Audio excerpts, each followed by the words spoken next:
حضرت مریم علیہ السلام چونکہ خود ایک نبی کی ماں ہونے والی تھی اور نبیوں کا یہ گھرانہ تھا، تو اللہ تبارک و تعالیٰ نے ان کے ساتھ بڑی کرامتیں جوڑی ہیں، ایک کے بعد ایک ان کے ساتھ کئی کرامتوں کا اظہار ہوا ہے۔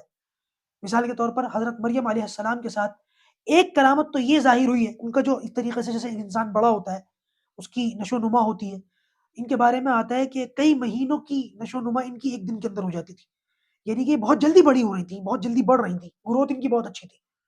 اور دوسری اللہ تبارک و تعالیٰ نے ان کے ساتھ یہ نشانی ظاہر کی کہ حضرت زکریہ علیہ السلام ان کو کمرے میں بند کر کے جاتے تھے بیت المقدس کے اندر، اور جب واپس آتے تھے تو ان کو بے موسم کے پھل کھاتے ہوئے دیکھتے تھے اور پوچھتے تھے کہ یہ پھل کہاں سے آیا، تم تو کہیں جا نہیں سکتی تھی اور اندر کوئی آ نہیں سکتا تھا، اور یہ پھل بھی اس موسم کا نہیں ہے، دوسرے موسم کا ہے۔ تو حضرت مریم علیہ السلام کہتی تھی کہ یہ مجھے اللہ تبارک و تعالیٰ کی طرف سے آیا ہے، اور یہ کرامتیں ایک کے بعد ایک انہوں نے خود اپنی آنکھوں سے دیکھی۔ بہرحال یہ وہ موقع ہے کہ جب حضرت مریم علیہ السلام اس عمر کو پہنچی ہے کہ جب اللہ نے چاہا کہ اب ان کو اولاد ملنی چاہیے، اللہ تبارک و تعالیٰ نے ان کو اس جگہ پہنچا دیا کہ جہاں پر بچے کی پیدائش ہونی تھی، یعنی کہ حضرت مریم علیہ السلام کے بیٹے حضرت عیسیٰ علیہ السلام کو دنیا میں آنا تھا۔ یہاں یہ پہنچی ہیں، ان کے بارے میں آتا ہے کہ یہ ان کا کھیت تھا حضرت مریم کا، اسی کھیت کے اندر یہ آیا جایا کرتی تھی، اور وہاں انہوں نے اللہ تعالیٰ کا ذکر کرنے کے لیے ایک حجرہ سا بنا لیا تھا، اس حجرے کے اندر یہ بیٹھتی تھی۔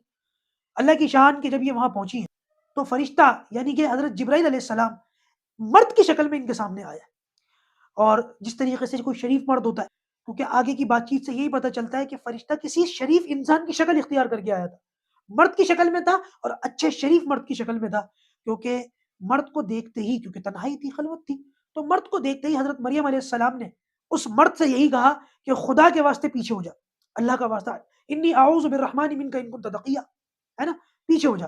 تو بہرحال جب فرشتے نے، روایت کے اندر آتا ہے، ابن کثیر کے اندر لکھا ہے کہ جب فرشتے نے اللہ تبارک و تعالیٰ کا نام سنا تو وہ کانپ گئے، جبرائیل علیہ السلام کانپ گئے اللہ تعالیٰ کے خوف سے، خشیت سے، اور اپنی اصل صورت میں، اپنی اصل شکل کے اندر آ گئے۔ انما انا رسول ربک لأہب لکی غلاما زکیہ، کہ میں اللہ تعالیٰ کی طرف سے ایک فرشتہ ہوں تمہارے پاس آیا ہوں۔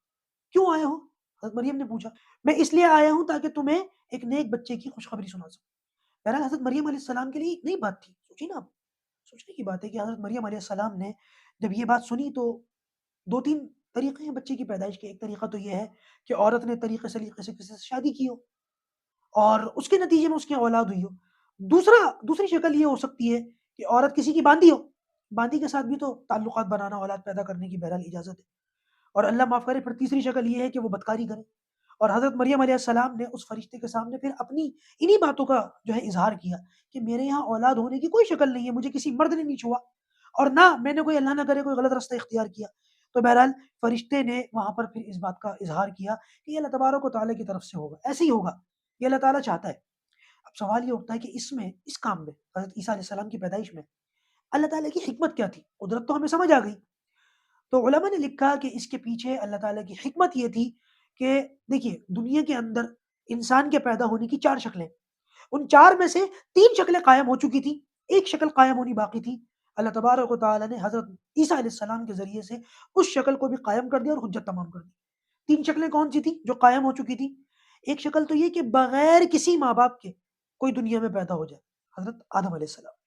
دوسری شکل یہ تھی کہ بغیر کسی عورت کے صرف مرد سے کوئی بچہ پیدا ہو جائے، وہ اللہ تعالیٰ قدرت ظاہر کر چکے تھے حضرت حوا کہ وہ بغیر عورت کے پیدا ہوئی حضرت آدم علیہ السلام کے ذریعے سے۔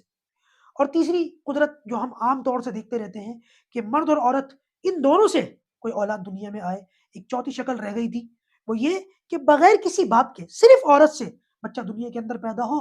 لہٰذا اللہ تبارک و تعالیٰ نے اس حکمت کے ذریعے سے اپنی اس قدرت کا اظہار کیا حضرت مریم علیہ السلام کے پاس۔ روایت کے اندر آتا ہے کہ فرشتہ قریب گیا، حضرت مریم کے قریب گیا اور ان کے گریبان کے اندر، کرتے کے اندر پھونک ماری، جس کے نتیجے میں وہ حمل جو ہے ظاہر ہوا۔ بہرحال پھر وہ بہت لمبی چوڑی داستان ہے، میں ساری باتوں کو اسکپ کرتا ہوں اور ہم آگے بڑھتے ہیں کہ جب حمل بالکل جو ہے 8-9 مہینے کا جو حمل تھا وہ ہو گیا، تو اس کے بعد اللہ تبارک و تعالیٰ کے حکم سے حضرت مریم علیہ السلام ایک ایسے مقام پر پہنچی ہے کہ جہاں پر ایک کھجور کا درخت تھا، بعض علماء نے کہا تنا تھا، بعض نے کہا درخت تھا، دونوں باتیں ہو سکتی ہیں، اور وہاں پر ایک نہر بہ رہی تھی۔ اللہ تبارک و تعالیٰ کے حکم سے پھر یہ بات آئی فَكُلِي وَاشْرَبِي وَقَرِّي عَيْنًا فَإِمَّا تَرَيِنَّ مِنَ الْبَشَرِ أَحَدًا، کھاؤ اور پیو۔ اب جو لوگ کہتے ہیں کہ، جو علماء کہتے ہیں کہ یہ صرف کھجور کا تنا تھا، تو اس کو ہلایا تو اس میں سے بھی کھجوریں گری، اور یہ بھی اللہ تعالیٰ کی ایک بہت بڑی قدرت ہے. اور جو علماء کہتے ہیں کہ درخت تھا تو وہ بھی یہی کہتے ہیں کہ سوکھا درخت تھا، تناور درخت نہیں تھا، ایسا درخت نہیں تھا جو بالکل تیار ہو، اس کے اندر کھجوریں ہوں، اس کے اندر پھل نہیں تھا، وہ سوکھا ہوا تھا. اس کو ہلاتی تھی تو کھجور گرتے تھے. تو یہ اللہ تبارک و تعالیٰ نے دوبارہ حضرت مریم علیہ السلام کو تسلی دینے کے لیے اپنی قدرت کا اظہار کیا کہ جیسے میں یہ کھجور تمہیں بغیر درخت کے دے سکتا ہوں، ویسے ہی میں نے تمہیں اولاد دے دی. اور یہ نشانی تو حضرت مریم علیہ السلام پہلے بھی دیکھ چکی تھی بے موسم کے پھل کھا کھا کے. تو بہرحال روایت کے اندر آتا ہے کہ اللہ تبارک و تعالیٰ نے پھر ان کو ترکیب سجھائی، کیونکہ وہ یہ سوچ رہی تھی میں اپنی قوم میں جاؤں گی، بچہ میری گود میں قوم دیکھے گی تو پوچھے گی میں نے یہ کیا کیا، میرا گھرانہ بڑا شریف، نبوت کا خاندان، اور میرے پاس بچہ کہاں سے آیا، شادی بھی نہیں ہوئی، تو میں کیا جواب دوں گی. تو روایت میں آتا ہے کہ اللہ تبارک و تعالیٰ نے ان کو طریقہ سجھایا. فقولی انی نذرت للرحمن صوما فلن اکلم اليوم انسیا.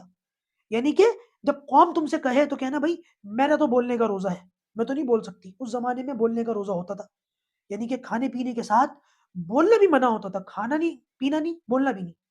سچ بھی بولو گے تو روزہ ٹوٹ جائے گا. آج تو ہمارے یہاں مسئلہ ایسا ہے، جھوٹ بھی بولو تو روزہ ٹوٹتا ہے نا. بہرحال یہی معاملہ حضرت مریم علیہ السلام نے کیا کہ جو ترکیب اللہ تعالیٰ نے ان کو سجھائی تھی. بعض روایتوں کے مطابق تو یہ ملتا ہے کہ یہ ترکیب بھی اللہ تعالیٰ نے حضرت عیسیٰ علیہ السلام کے ذریعے ہی سے سکھائی تھی. کہ حضرت عیسیٰ علیہ السلام نے کہا تھا اماں آپ مت بولنا، میری طرف اشارہ کر دینا، میں خود قوم سے بات کر لوں گا. پھر ہوا بھی یہی کہ حضرت مریم علیہ السلام اپنے بچے کو لے کر کے قوم کے پاس پہنچی ہیں تو قوم نے دیکھ کر کے کہا یہ کہاں سے آیا. اس موقع پر انہوں نے اپنے منہ پر انگلی رکھ کر کے اپنے بولنے کے روزے کا اظہار کیا اور بچے کی طرف اشارہ کر دیا اس سے بات کرو. جس پر قوم اور آگ بگولا ہوئی کہ اے مریم کہ ایک تو کام تم نے غلط کیا، بہانہ تو کم سے کم صحیح بناتی. کہ کام غلط کرنے کے بعد تم کہہ دیتی یوں ہو گیا یوں ہو گیا، یہ کون سا بہانہ کہ بچے سے بات کرو. تو بچے سے ہم کیسے بات کریں؟ تو روایت کے اندر آتا ہے قرآن مجید کی آیت ہے انی عبداللہ.